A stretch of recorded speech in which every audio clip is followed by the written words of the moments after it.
Hey everybody, welcome back. Welcome back to Storytime with Pamela with me. Do you see my new background? There are no flames that are too hot. And tonight I've got everything set up a whole lot better, except I don't have the candles, but I have over this way. I got a snowman. So we'll have the candles back tomorrow. Welcome. I'm so glad that you're here. We're going to continue to read in Jotham's Journeys. Tonight is called Comfort Ye. Jotham stared through blurry eyes at the man in the long black beard. A halo shone around his head, and his face glowed with the warmth of a friendly heart. Jotham's head was spinning from his fall and from starvation, and he felt as if he were tumbling into a big black hole in the ground. With the last of his strength, he reached through the fog before his eyes and gently stroked the man's face. You're an angel. You're an angel of the Lord, he said softly. The man smiled, revealing his crooked yellow teeth, and chuckled. No, little one, I'm not an angel. Then he moved to the side to help Jotham sit up, and blinding sunlight slapped Jotham square in the face. He let out a little "Ugh!" and put up his hand to shade his eyes. The sun, he whispered hoarsely. It's the sun that made your hair glow like... Shh, I understand, the man said, but you must rest. I will carry you back to our camp. And just before Jotham let himself fall into the deep black hole of sleep, he felt two powerful arms lift him off the ground. Cool water trickled down Jotham's throat. Then the smell of freshly baked bread filled his nostrils. When Jotham opened his eyes, he saw the bread held inches from his mouth. He snapped it up faster than a frog can catch a fly. He nipped even the finger of the man who held the bread out to him, the man with the long black beard, and that man let out a screech. Ouch! Careful, little one, he said, shaking his hand to quickly stop the pain. I know you are hungry, but we have better things to eat than my finger. I love that. Oops, sorry. All right. Jotham didn't even hear him. All he knew is that the bread was in his mouth, and he chewed it and he chewed it. He was going to make sure he was going to taste every delicious crumb. And then there was another piece of bread, and then meat, and then water, and pomegranates. He hadn't seen a pomegranate for a month. He let its sweet juice run down his chin and leak from the corners of his mouth. When finally his belly began to fill, Jotham looked up at the people gathered around him.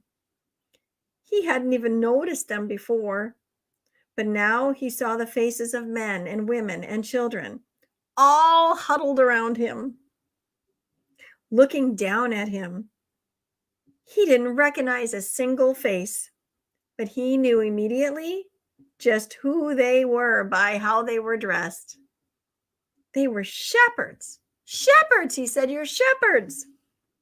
The long beard smiled a smile that brought out the laugh lines around his mouth and eyes.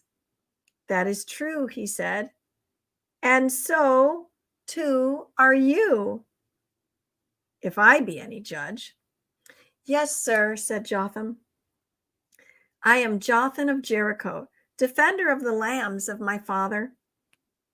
And I, said Longbeard, am Eliakim son of Abijah. And who is your father, Jotham of Jericho? Gosh, those are a bunch of hard words to say together. He is Asa, son of Jacob, Jotham said, drawing up his shoulders, square and straight. Eliakim frowned and stroked his beard. Asa, son of Jacob. I believe I know that name. He thought for a moment, then shook his head. Well, if I have heard that name, I have long forgotten where. But now tell me, why is Jotham of Jericho out on a highway all alone? Where is your caravan? So Jotham told him everything, all about how he had gone off to kill a lion that was bothering the flocks, and how his parents had thought he'd been killed, and and so they had left him behind. That the part about the lion wasn't exactly true made Jotham feel a little guilty. But he couldn't quite bring himself to tell the news to his new friends that he'd been left behind because of a temper tantrum. The look on Eliakim's face showed some doubt about the lion hunting business, but Jotham didn't notice and went on with his story. When finally he finished, Eliakim said, "So the great hunter kills a lion with his bare hands, then finds fear in the rocks of a canyon?" Jotham felt the blood rise in his face, embarrassed. He'd been caught in the lie. Well, I was very hungry and everything looked strange, and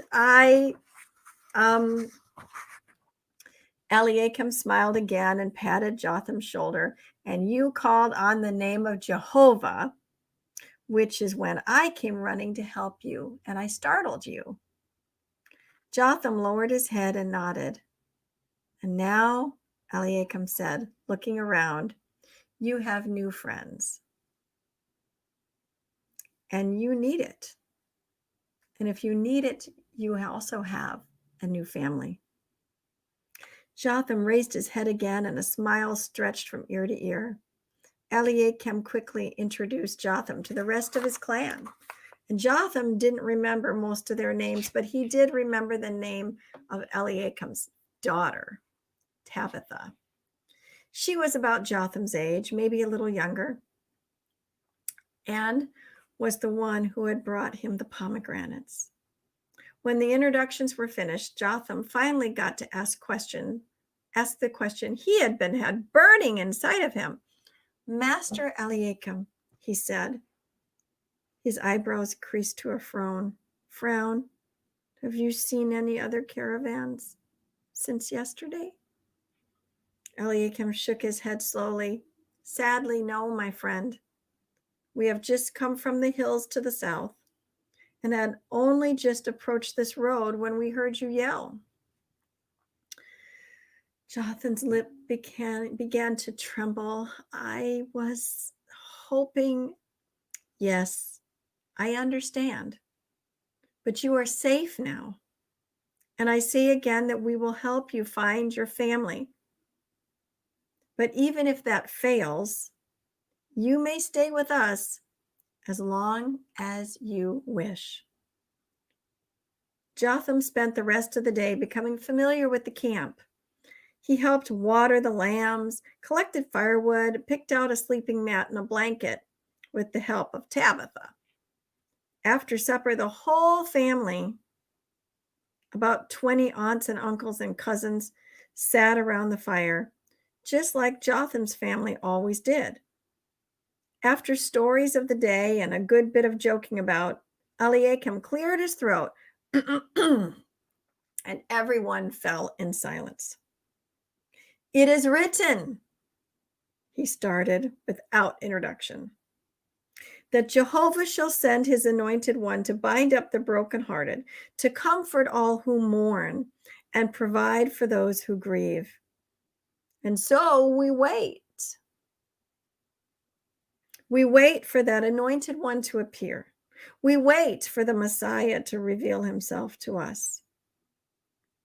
But this day, he continued, and now he looked towards Jotham. This day, Jehovah has brought one to us who cannot wait. He has brought one whose heart is broken, one who mourns and one who grieves. And so, Eliakim said, looking now at the faces of the others in the camp, the light of the fire dancing on his own, we ourselves must be like the Messiah to this young one. Even as we wait for Jehovah's anointed, we must act as he would. We must do what we must to bind the broken heart, comfort he who mourns, provide for him who grieves. It is thus, and it shall be in the name of Jehovah. As one, all those gathered around the fire said, Selah. And it felt almost as good to Jotham as a big hug from his mother. He truly did feel comforted, and his heart did ache a little less that night. But still, as Eliakim continued to talk about the coming Messiah, Jotham's thoughts drifted back to his family. He wondered where they would be. He wondered where they were going. He wondered how much pain he had caused them. And he was still wondering later that night as he lay on his sleeping mat on the ground in front of Eliakim's tent. He gazed into the sky and let his mind wander and wonder among the stars. And just before he fell asleep, he noticed one star that was just a little bit brighter than the rest. And he wondered if somewhere his mama was looking at that very same star. Isn't that a beautiful story tonight? That's where it ends. The people of Israel had to wait many centuries for Messiah, for the promised Messiah. But in the meantime, God would comfort them with the words of the prophets, the words of hope, and the words of promise. Words such as this, Isaiah 61. The Spirit of the Sovereign Lord is upon me, because the Lord has anointed me to preach good news to the poor.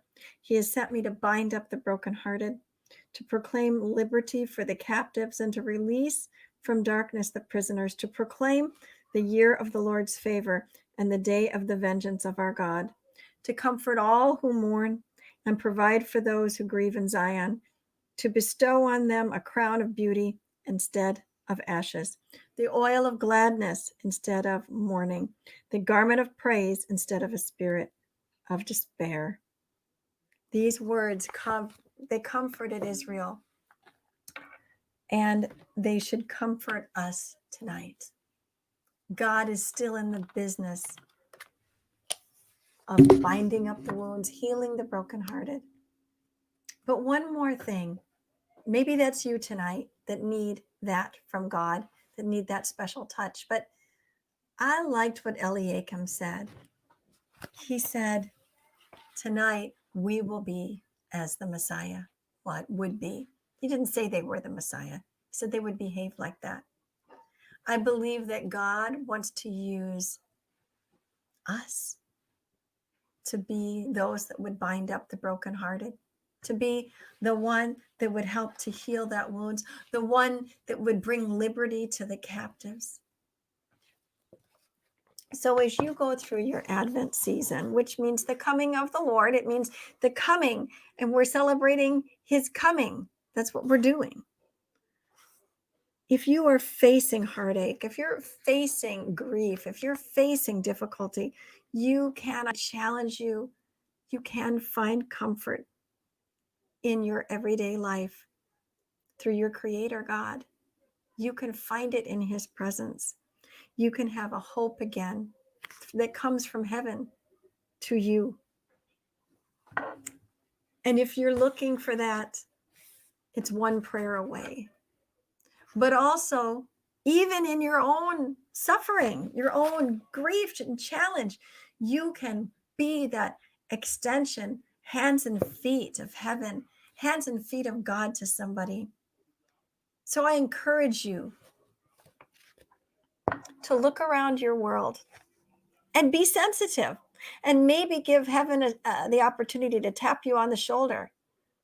Give God that opportunity to say, you know what? Go speak to that person. I was recently in a Zoom call and just felt like I was supposed to say something encouraging. And by the end of what I had to say, the person that I was talking with was in tears. Not because I upset them, like, oh, she's awful, because it was touching their heart and it was bringing a healing. That could happen in the produce department. Although with COVID, please maintain a safe distance and wear a mask. It can happen in your home. It can happen right here by something that you are hearing tonight, and you share it. Please share this Advent reading with somebody. You could put a post on social media that could be that very message that somebody needs to hear. So let's not just celebrate this holiday season for ourselves. Let's be the holiday season to somebody else. This week, we're focusing on the candle of hope. Sorry that I don't have it to show you tonight, but I hope that this message breathes hope into you and that you will breathe hope into others. Merry Christmas. Happy Advent. We'll see you again tomorrow.